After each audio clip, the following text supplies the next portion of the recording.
성경, 하나님, 작정, 창조, 섭리 했고요. 그 다음에 타락 19까지 했고, 그 다음에 구속 몇이죠? 28까지 했고, 믿음 38까지 이제 어떻게 했거든요. 자, 지금 이제 오늘 우리가 이제 사랑하고 이제 소망을 다룰 건데, 그 기억을 한번 되살려 보십시오. 지금 그 컨닝 하셔도 됩니다. 어디쯤에 있는지 알고 컨닝 하시는 거는 충분히 가능합니다. 이 성경에서 주로 이 성경 전서 각각의 성경들이 주로 우리들한테 가르치는 것이 뭐라 그랬죠?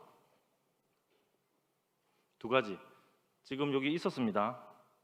사람, 성경, 두 번째. 그러니까 2문 아니면 3문에 있습니다. 빨리 한번 보십시오. 두 가지입니다.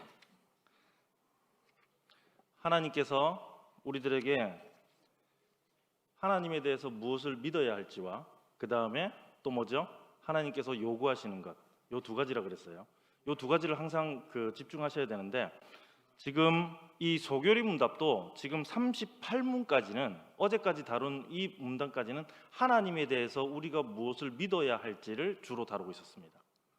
이제 오늘 우리가 이제 할 거는 뭔가 하면 하나님께서 그러면 우리에게 요구하시는 것이 무엇인지를 다룹니다. 그게 이제 이 사랑, 하나님 사랑, 이웃 사랑. 그 다음에 은혜의 외적이고 동상적인 방편인 말씀, 성례, 기도. 이제는 이제 우리가 해야 될 거예요. 자, 어제까지 제가 계속해서 강조한 거, 우리는 한 게 하나도 없다 그랬습니다. 하나님께서 전부 다 하셨습니다. 우리는 이게 은혜거든요. 그러면 그 은혜를 받은 사람들은 이제 어떻게 살아가야 될 것인가? 이제 오늘 그 부분을 다룰 겁니다. 자, 그리고 이 전반적인 주제는 다 사랑입니다.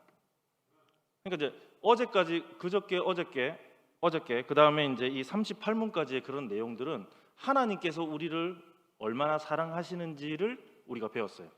그래서 사랑해서 어떻게 하셨는지, 하나님께서 우리를 사랑하셔서 택하셔서 그의 아들에게 주시고, 그러므로 말미암아서 그의 아들이 비록 이 택자들이 지옥에 갈 수밖에 없는 그런 어떤 죄에 물들었을지라도 그 왕이, 그 아들이, 그러니까 하나님의 아들이 그 왕 되신 그분이 자기의 백성을 위해서 그 모든 죄값을 치르시고 구속하셨다 그랬죠. 이제 구속 느낌 아시죠? 구속을 사신 겁니다. 이 모든 게 사랑입니다. 우리가 한 건 하나도 없어요. 그래서 우리로 하여금 믿게 하시고 우리를 의롭다고 하시고 아들 삼아 주시고 그리고 우리를 거룩하게 하십니다. 성화시켜 가십니다. 그러니까 그 그리스도의 그런 어떤 영이 우리를 통해서 나타나게 하십니다. 자, 그 모든 것들을 다뤘습니다. 자, 오늘부터 이제 오늘 이제 우리가 3시간 동안에 다룰 내용들이, 그러면 이제 하나님께서 우리들에게 이렇게 구원받은 사람들이, 하나님의 사랑을 받은 사람들이 어떻게 이 사랑에 대해서 반응할지를 오늘 우리가 배울 거예요. 자, 여기 보면 지금 제가 앞에 그 도표는 아니고 이제 쭉 이 십계명이 어떻게 구성이 되어 있는지 제가 이제 여러분들한테 이제 보여드리고 있는데, 조금 붉은 글씨로 한번 해볼게요.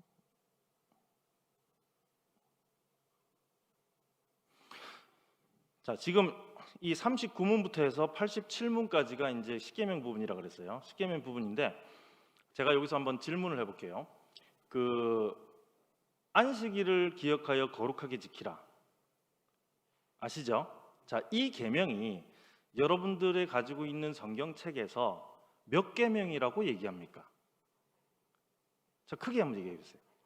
4계명. 오케이. 자, 그러면 한번 찾아볼게요. 십계명이 출애굽기 20장이 있고 그 다음에 신명기 5장에 있거든요. 출애굽기 20장을 한번 보십시오. 성경책을 찾으십시오. 출애굽기 20장. 자, 출애굽기 20장 이렇게 쭉 보시면 십계명의 내용들이 쭉 나옵니다. 자, 거기에 여러분 제1은 제2는 있습니까?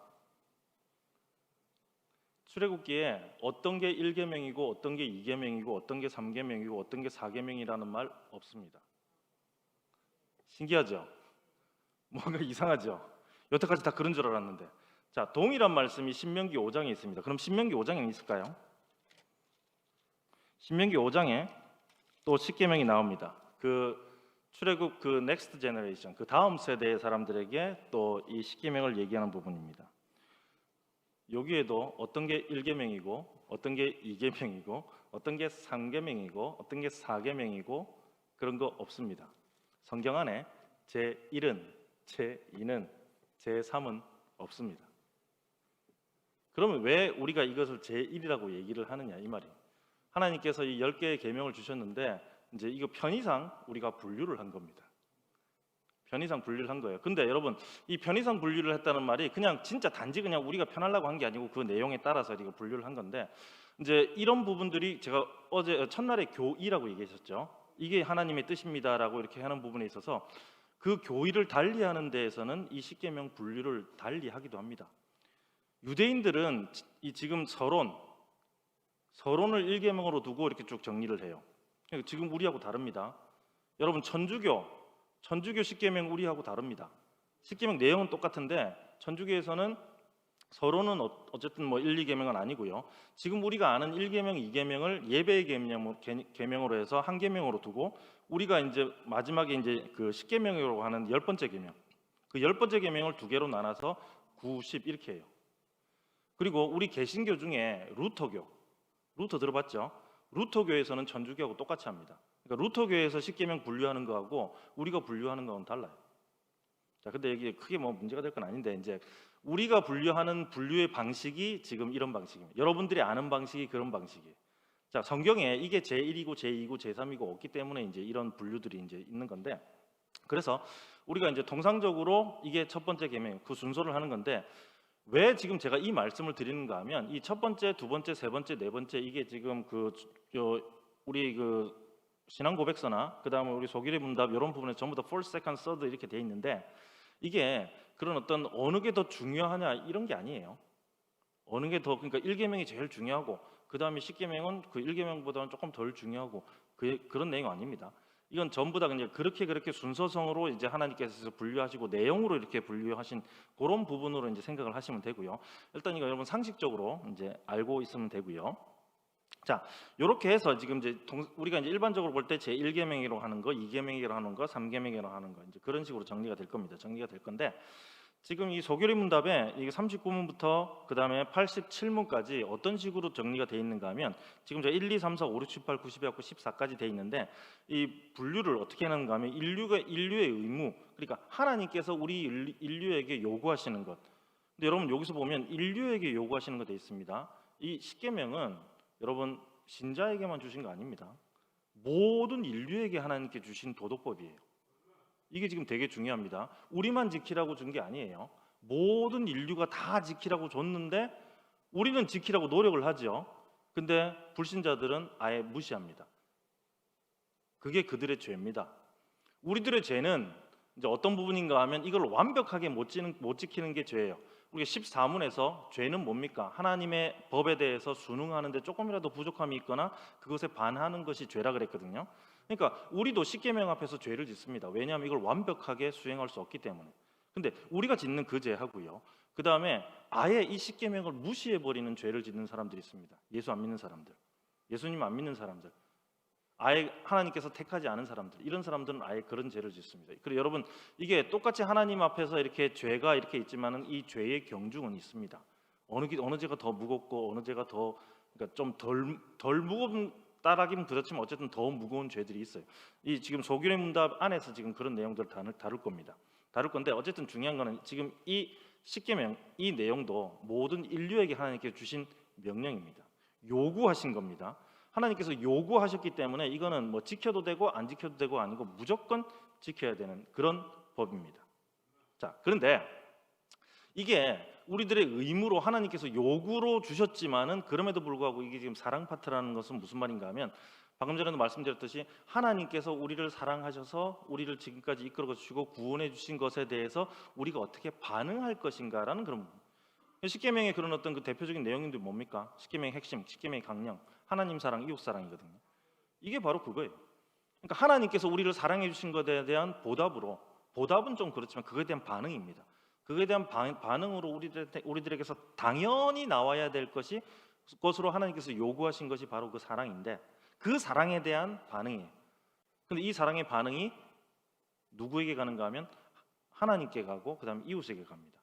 그런데 여러분, 여기서 이웃은 신자들만을 말하는 게 아니에요. 모든 인류가 우리의 이웃입니다. 모든 인류가 우리 이웃이에요. 그래서 우리가 하나님을 사랑하고 이웃을 사랑하고 할 때 우리 신자들뿐만 아니라 우리 교회 성도들뿐만 아니라 예수 안 믿는 사람들도 사랑의 대상이 됩니다. 그런 사랑이 대상이 돼. 근데 이제 요 사랑의 대상은 하나님께서 우리를 사랑하셔서 택하시는 그런 개념의 사랑은 아니에요. 우리는 뭐 그런 능력도 없는 사람들이고.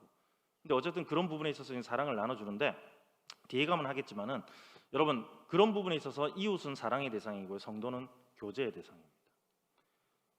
성도끼리 교제합니다. 이웃하고 교제하는 거 아니에요. 근데 여기서 이제 교제라는 게 그냥 단지 사귀는 이 개념을 떠나서 이게 커뮤니언이라고 교통이라고 하는데 하나님과 우리의 그런 관계처럼 우리가 서로 이렇게 교통하고 서로 같이 이렇게 기도하고 나누고 하는 그런 모든 것들을 얘기를 합니다. 근데 그렇기 때문에 지금 우리 입장에서 볼 때 이제 우리가 정리를 하자면 하나님께서 주신 이 사랑을 가지고 우리가 하나님 사랑, 이웃 사랑 하면서 특히 이웃의 개념, 하나님은 전적으로 우리가 사랑을 해야 되고요. 그리고 그 사랑을 그냥 하나님 사랑해요라고 그냥 마음만 얘기하는 게 아니고 실질적으로 이 구체적인 하나님의 요구 사항들을 우리가 준행하는 겁니다. 이행하는 겁니다. 그렇게 함으로써 하나님의 사랑을 드러내는 거예요. 여러분 이 십계명은 그 많은 부분에 있어서 우리가 다 못 지킵니다. 그래서 우리가 많이 부담이 돼요. 우리가 이제 율법의 용법이라고 세 가지를 얘기를 하는데 하나는 뭔가 하면 제일 첫 번째는 뭔가 하면 우리로 하여금 겁을 주는 거예요. 이거 못 지키니까 너 벌 받아야 돼. 이제 이런 용도가 있습니다. 또 하나는 뭔가 하면 우리가 죄인인지를 알게 합니다. 우리가 이제 십계명을 하나님의 명령들을 이렇게 쭉 보면서 이걸 완벽하게 못 지키는 내 자신을 보면서 아 전상 내가 죄인이고 나를 위해서 그런 어떤 중보자가 필요하구나 그런 느껴요. 자, 근데 그와 더불어서 또 한 가지 이 십계명의 용법이 이건 제3용법이라고 얘기하는데 이게 바로 감사예요. 감사의 삶입니다.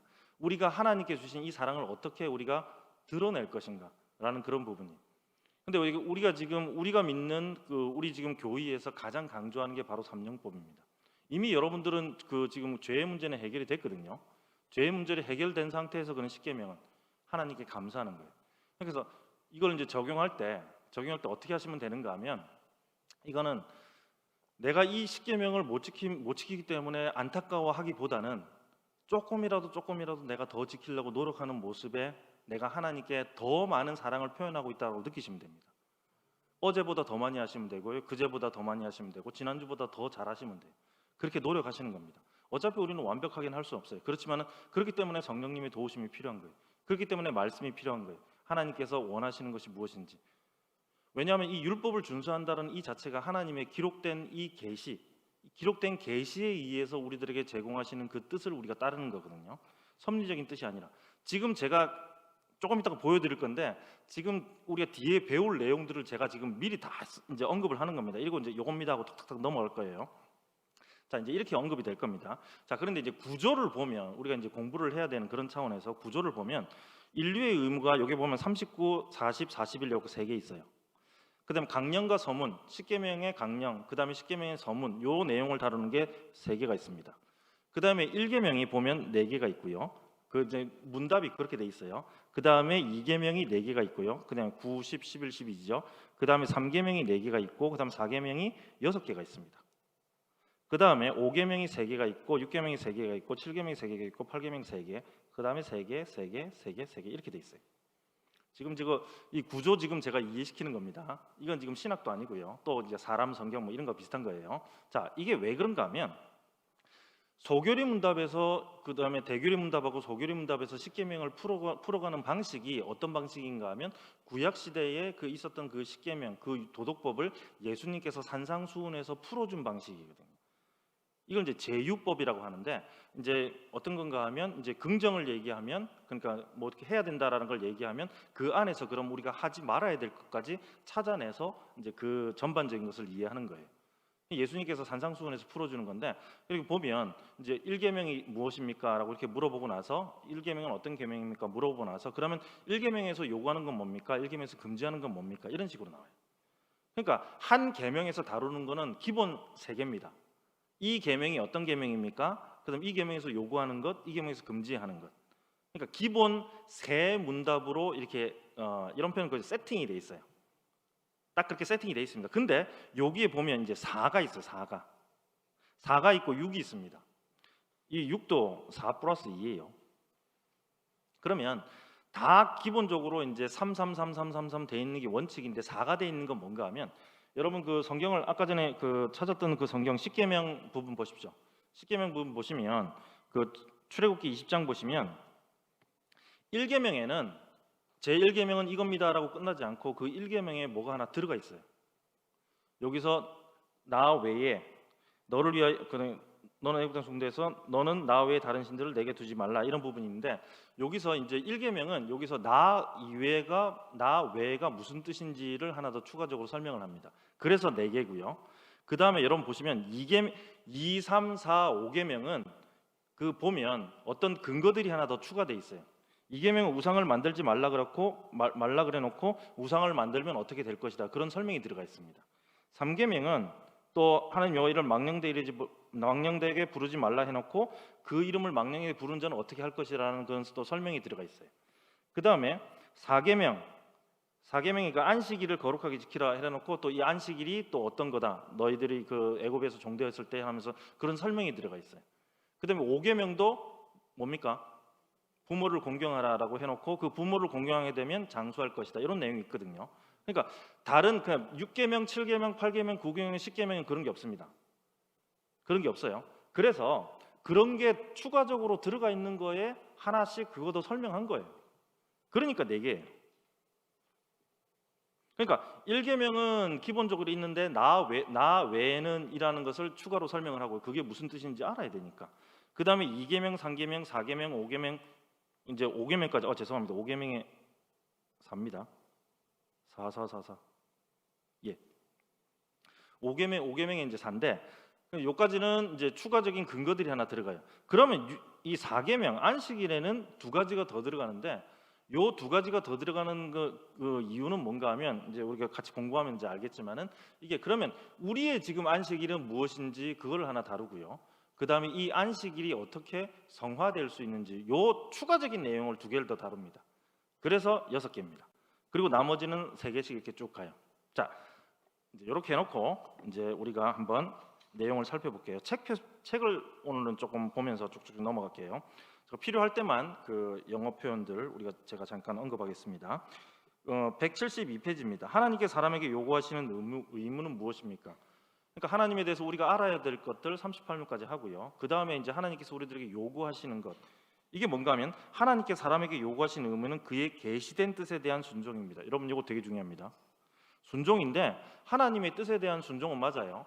근데 기억하시죠? 하나님의 뜻은 2가지가 있다 그랬습니다. 크게 계시된 뜻이 있고 섭리적인 뜻이 있다 그랬어요. 어제 제가 섭리 얘기하면서 그 얘기를 했습니다. 계시된 뜻은 성경에 기록되어 있기 때문에 분명히 압니다. 근데 섭리적인 뜻은 우리가 알 수가 없다 그랬어요. 이건 오직 하나님만이 아시는 거고 또 지나온 과거를 통해서 우리가 이제 그것들을 우리가 공부하고 이거는 기대하고 소망하는 거라 그랬습니다. 그러니까 이제 하나님의 음성을 들었다 이렇게 얘기하시는 분들이 앞으로 무슨 일이 일어날 것이 하나님이 들었다. 여러분 그거는 교황이나 하는 얘기입니다. 천주교에서 그렇게 하는 거예요. 지금 여러분 하나님께서 그렇게 말씀하지 않습니다. 기록된 말씀을 통해서 하나님께서는 충분히 말씀하십니다. 그러니까 이 말씀 외에 우리가 기도하면서 어떤 하나님의 음성을 특별히 듣는다. 여러분 이거는 지금 이 성경의 말씀이 온전하지 않다라고 얘기하는 거하고 똑같아요. 이거 외에 다른 하나님의 계시가 있다라고 생각하는 거하고 똑같습니다. 아닙니다. 근데 그러면 기도하면서 드는 마음들은 뭡니까? 여러분 그게 이 성경을 통해서 하는 마음. 그러니까 평소에 하나님의 뜻을 정확하게 알려면 성경을 정확하게 아셔야 돼요. 성경을 많이 잘 아셔야 돼요. 성경에서 지금 그거 하려고 지금 우리가 이거 공부하는 거거든요. 어떤 식으로 하나님께서 말씀하시는지. 그리고 하나님께서 그러면 이제 이런 경우들이 있거든요. 근데 기도하는데 어느 집사님한테는 이렇게 얘기하고 어느 집사님한테는 저렇게 얘기하고 어느 권사님한테는 이렇게 얘기하고 하나님께서 헷갈리게. 그렇지 않습니다. 하나님의 모든 섭리는 하나님의 작정대로 돼 있거든요. 하나님의 작정대로 그 모든 섭리들이 보존하고 그 다음에 통치한다 그랬습니다. 그 모든 것들 가운데서 그 보존하고 통치하는 그 가운데서 우리들의 기도를 통해서 이것들이 일어나거든요. 우리들의 기도를 통해서 그 다음에 이 기도하고 더불어서 우리들의 그런 어떤 이 행동을 통해서 하나님께서 우리를 사용하셔서 그렇게 하시거든요. 그러니까 이게 어떻게 보면 이제 뭐 기계처럼 움직이는 것 같지만은 또 우리가 인격적으로 움직이는 거예요. 제가 어제 말씀드렸습니다. 하나님의 계획, 하나님의 작전 가운데는 결단코 우연이 없습니다. 왜냐하면 작정했기 때문에. 근데 여러분 우리들의 삶 가운데서는 우연이라고밖에 얘기할 수 없는 일들이 엄청나게 일어나요. 그럼 이거는요. 그게 여러분 하나님께서 여러분들을 인격적으로 다루시기 때문에 여러분들의 의지를 하나님께서 존중하시기 때문에 그러니까 여러분들이 판단하시고 여러분들이 지금 하시는 지금 오늘 이 자리에 온 것도 여러분들이 의지로 온 거예요. 그런데 이게 방금 전에 말씀드렸죠. 하나님께서 인도하신 거라고. 이게 신비한 거라니까요. 이게 신비한 거예요. 그러니까 나의 모든 행동들, 내가 생각하는 그런 모든 것들이, 판단하는 그런 모든 것들이 하나님의 뜻에 일치하는 거예요. 하나님께서 기뻐하시는 방향으로 내가 선택을 하는 거예요. 이게 훈련을 통해서 이게 되어진다. 성령님께서 이렇게 내 가운데 믿음을 통해서 역사하실 때 내가 그거에 대해서 반항하지 않고 순종하는 거예요. 이게 지금 이 부분입니다. 그러니까 여러분들 가운데 이미 이 기록된 말씀이 어느 정도 잘 정리가 되어 있기 때문에 이런 것들이 가능한 거예요. 그럼 오늘 갑자기 기도하는데 하나님께서 오늘 여기 가지 말고 다른 데 가려고 이렇게 또 계시를 주셨다. 여러분 그런 거 없습니다. 자, 철저히 하나님의 기록된 말씀에 대한 순종을 하나님께서 요구하십니다. 이거 되게 중요해요. 기록된 말씀에 대한 순종이 하나님께서 우리들에게 요구하시는 바입니다. 자, 그 다음에 40문답 볼게요. 하나님께서 처음에 사람에게 자기의 순종의 법칙으로 무엇을 계시하셨나요? 이렇게 돼 있죠. 요거는 그냥 바로 제가 한글로 볼게요. 하나님께서 처음에 사람에게 자기의 순종을 위해서 계시하신 법칙은 도덕법입니다. 이게 모럴로라고 하는데, 이제 구약 시대의 법에는 의식법이 있고, 그러니까 제사법이라는 의식법이 있고, 의식법이 있고요. 그 다음에 시민법이 있고, 재판법이 있고요. 그 다음에 또 이제 이 도덕법이 있는데, 이 도덕법을 통해서 하나님께서 우리 인류가 어떻게 살아가야 될지를 하나님께서 요구하셨습니다. 그러니까 이 방식대로 살아가면 하나님께서 기뻐하시는 거예요. 이게 바로 그 부분입니다. 근데 이 부분 또한 전적으로 하나님께서 요구하는 것은 순종입니다. 그 죄가 뭡니까 할 때 conformity라고 할 때, 이 conformity는 우리가 동의하든 동의하지 않든 규칙이기 때문에 지켜야 한다라고 제가 말씀을 드렸습니다. 근데 여러분, 하나님께서 요구하시는 이 법에 대한 그런 어떤 하나님의 요구는, 특히 도덕법에 대한 요구는 순종입니다. 철저히 순종입니다. 그러니까 우리들의 마음도 동해서 해야 돼요. 근데 여러분 그게 스스로 됩니까? 잘 안 되죠. 그러니까 기도하시라고. 하나님 도와주십시오. 성령님 저를 이끌어 주십시오. 라고 기도하는 겁니다. 그러면 오히려 가만히 있는데 질질질 성령님께 끌려가는 게 아니고 이 안에서의 그런 어떤 영적 전투에서 그런 어떤 평화가 일어납니다. 그러니까 평화롭게 이 자리에 오는 거예요. 평화롭게 주의 일을 하는 거예요. 그렇게 기도하시는, 그러니까 의지하시는 겁니다. 자, 그 다음에 41문 178페이지입니다. 도덕법은 어디에 요약적으로 포함되어 있나요? 이렇게 되어 있어요. 그러면 하나님께서 우리들에게 요구하시는 그런 내용들이 어디에 나와 있나요? 돼 있는데 이제 십계명에 나와 있는 거예요. 십계명에 나와 있는데 여러분 이게 중요한 게 요약적으로입니다. 요약적으로. 그러니까 십계명의 요약, 십계명에 모든 게 다 있다는 게 아니에요. 근데 이 부분에 잘 요약돼서 정리가 돼 있습니다.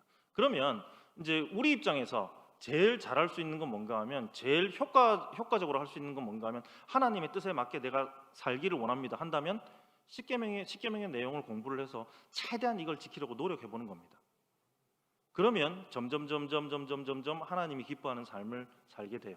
근데 우리가 너무나 이렇게 이거를 갖다가 망상적으로만 생각을 하면서 하나님이 기뻐하시는 삶을 살기를 원합니다 해놓고 그냥 맨날 붕 떠 있어요. 기도 많이 하면 맞아요. 그런데 이런 것들이 이제 균형 있게 이렇게 할 수 있도록 성경에서 하나님께서 다 이렇게 해주셨거든요. 이 10가지 계명을 통해서 하나님께서 요구하시는 것을 요약적으로 잘 정리를 해놨어요. 그래서 하나님 앞에서 하나님이 기뻐하는 삶을 살고 싶다, 십계명을 공부를 잘 하시면 돼요. 그리고 이것을 최대한 지키려고 노력하시면 됩니다. 그냥 순간순간 많이 힘들 거예요. 저 또한 그렇고. 자, 그럴 때마다 더 하나님을 의지하게 되고 하나님과 함께하는 건데, 근데 이게 참 재밌는 게 뭔가 하면 내가 실패할 때마다 하나님을 찾잖아요. 여러분 이게 하나님과의 동행입니다.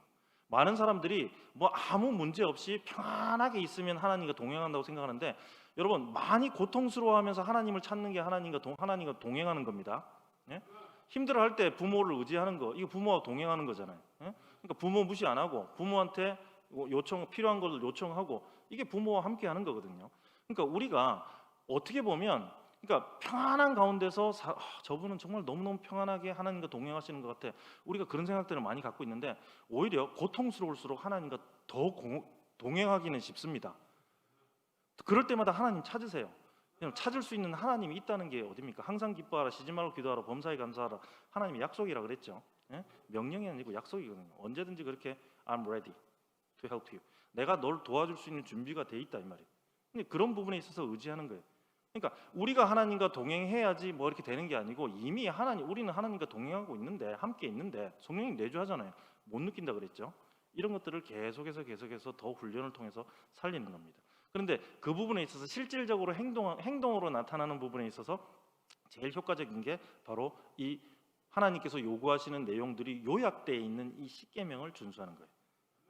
무슨 말 알겠죠? 근데 여러분 이 십계명이 구원하고 상관이 있는 건 아닙니다. 지금 이걸 지켜야 우리가 구원을 받는다 이 부분이 아니에요. 이미 구원받은 자들이 어떻게 살아가야 될 것인가, 이미 하나님께로부터 사랑받은 자들이 이 사랑을 어떻게 표현할 것인가, 이 부분이에요. 자, 이제 강령과 서문 들어갑니다. 자, 180페이지 볼게요. 십계명의 강령은 무엇입니까? 다 했죠. 십계명의 요약은 무엇입니까? 그러니까 지금 잘 보세요. 제일 처음에 얘기한 게 뭔가 하면 우리 인류에게, 자, 하나님께서 인류에게 요구하시는 게 뭔가 하면 이게 지금 기록된 말씀이 이게 성경입니다. 성경. 하나님께서 인류에게 요구하시는 게 이 성경에 대한 순종이라고 얘기를 하고, 여기서 점점 좁혀 나가는 거예요. 가르칠 때. 자, 성경을 얘기하고 그 다음에 이 성경 안에 도덕법을 얘기하고, 이 도덕법이 요약된 게 십계명이에요. 그래놓고 또 이걸 또 요약합니다. 그러면 이 십계명의 강령, 이 십계명의 또 이렇게 핵심적인 요약은 뭡니까? 이게 42문이에요. 십계명의 강령은 우리의 온 심정과 온 영혼과 온 힘과 온 마음으로 우리 주 하나님을 사랑하고 우리의 이웃을 우리 자신으로 사랑한다, 이 말이에요. 근데 여러분, 내 이웃을 내 몸과 같이 사랑하라, 우리가 이제 그렇게 알고 있는데, 여러분 정확하게 보시면 성경에도 보면 나로서 사랑하는 거예요. 나처럼이 아니라, like가 아닙니다. 나처럼이 아니고 그냥 나로 사랑하는 거예요. 요 개념은 여러분들 조금 한번 생각해 보십시오. 그러니까 지금 우리가 하는 것보다 조금 더 끈끈하게 생각해야 될 필요가 있다, 요 정도로 생각하시면 됩니다. 요 가지고도 또 설명하려면 뭐 1시간 넘게 해야 되는 거니까. 기존에 알고 있는 것들이 틀린 내용들은 아닙니다. 근데 이제 조금 더 구체적으로 얘기하면 서양 사람들이 볼 때는 나로서 사랑하는 거예요. 그러니까 나에게 하듯이 이웃에게 하는 거예요. 나에게 가진 그 애착을 이웃에게도 전하는 겁니다. 그대로 쓰는 겁니다. 이제 이런 내용이고요. 자, 43문. 자, 십계명의 서문은 뭡니까? 그러니까 십계명이 10가지 이렇게 쭉 있는데, 그러니까 서문이 있고 그 다음에 1, 2, 3, 4, 5, 6, 7, 8, 9, 12 이렇게 있잖아요. 자, 있는데, 자, 십계명의 서문은 자, 이 말씀에 있습니다. 나는 너를 애굽 땅 종되었던 집에서 인도하여 하는 내 하나님 여호와니라. 여러분, 이 십계명의 서문이 지금 얘기하는 게 뭡니까? 구원입니다. 구원이에요. 지금 이미 서원으로 구원을 선포합니다. 그러면 지금 이 십계명을 누가 지키는 겁니까? 구원받은 자들이 지금 이제 지켜야 되는 그 개념으로 들어가는 거예요. 근데 여러분, 도덕법은 모든 대상이 모든 인류가 그랬어요. 자, 그런데 지금 이제 이걸 우리가 이제 적용할 때 구원받은 자들이 어떻게 하나님께 반응할 것인가라는 그런 부분이 십계명에 이렇게 그 서원에 잘 이렇게 요약돼 나와 있습니다. 아시겠죠?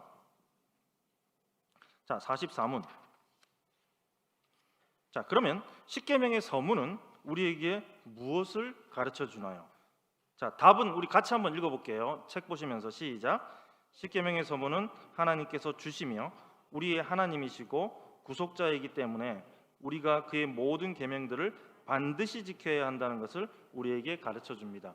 여러분, 하나님께서 요구하시는 것은 반드시 지켜야 되는 겁니다.